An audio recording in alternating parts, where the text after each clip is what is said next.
अगर जिंदगी में सुकून और शांति चाहिए तो फोकस अपने काम पर करो, दूसरों की बातों पर नहीं।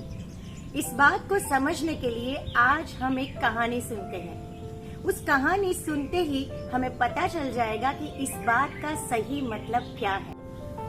एक बार गौतम बुद्ध एक गांव में पहुंचे। उस गांव में बहुत सारे लोग शराबी और जुआरी थे। हमेशा की तरह बुद्ध ने अपना प्रवचन देना शुरू किया। बुद्ध ने कहा कि बुराई का उत्तर बुराई से नहीं दिया जाता है, बुराई को बुराई से समाप्त नहीं की जाती है, वो और बढ़ जाती है। पापी के साथ पापी नहीं बनना चाहिए, क्योंकि कीचड़ को कीचड़ से साफ नहीं किया जाता। बुराई को सिर्फ अच्छाई से ही मिटाई जा सकती है। गांव में बहुत सारे लोग बुद्ध का ये प्रवचन सुन रहे थे। जब बुद्ध का ये प्रवचन समाप्त हुआ, उसके बाद एक व्यक्ति बुद्ध के पास आकर बोला, अरे ओ पाखंडी, तुम क्यों इधर अपना पाखंड फैलाने आ गए? अगर तुम्हें ऐसा लगता है कि इधर किसी को तुम्हारी बातों से कोई फर्क पड़ने वाला है, तो ये सिर्फ तुम्हारा भ्रम है। तुम्हारी बातों से इधर किसी को कोई भी फर्क नहीं पड़ने वाला है। बुद्ध ने शांति से उस व्यक्ति से पूछा, तुम्हें कुछ और बोलना है? उस व्यक्ति ने कहा कि हाँ, मुझे बहुत कुछ बोलना है। तुम पापी हो, तुम ढोंगी हो, तुम पाखंडी हो, तुम झूठे हो, ऐसे बहुत सारे अपशब्द उस व्यक्ति ने बुद्ध से कहा। कुछ समय बाद बुद्ध ने उस व्यक्ति से वापस कहा कि मैंने तुम्हारी सारी बातें सुन ली है, अब तुम मेरी बात सुनो। तुम्हारे पास एक रोटी है और वो रोटी तुम मुझे देना चाहते हो, लेकिन वो रोटी मैं नहीं लेना चाहता। तो अब वह रोटी किसके पास रह गई?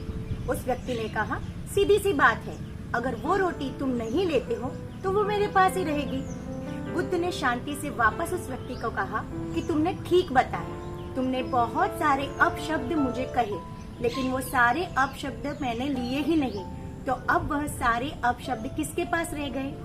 वह व्यक्ति समझ गया कि बुद्ध क्या कहना चाहते हैं। ऐसा ही हम सबके साथ भी होता है। हमारे आसपास के लोग हमें बहुत कुछ कहते हैं, चाहे वो गलत बातें हो, बुरी बातें हो, लेकिन वो महत्व तब लगता है जब हम उसको हमारे दिमाग में आने देते हैं।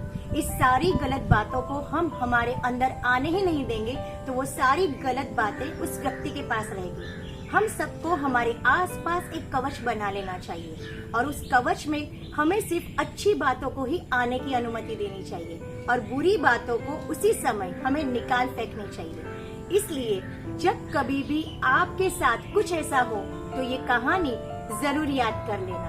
मैं पूनम लंकापति इसके आगे के वीडियोस में और भी बहुत सारी कहानियाँ, बहुत सारी बातें आप लोगों को शेयर करने वाली हूँ। उसको देखने के लिए अगर आपने अब तक मेरी चैनल को सब्सक्राइब नहीं किया है तो जल्दी से कर दीजिए, ताकि मेरे आगे के वीडियोस आप तक जल्द से जल्द पहुँच सके। हम बहुत जल्द वापस मिलेंगे कुछ ऐसी ही लर्निंग्स के साथ। तब तक आप अपना और अपने परिवार का ख्याल रखें। हमेशा खुश और तंदुरुस्त रहे। लव यू जिंदगी।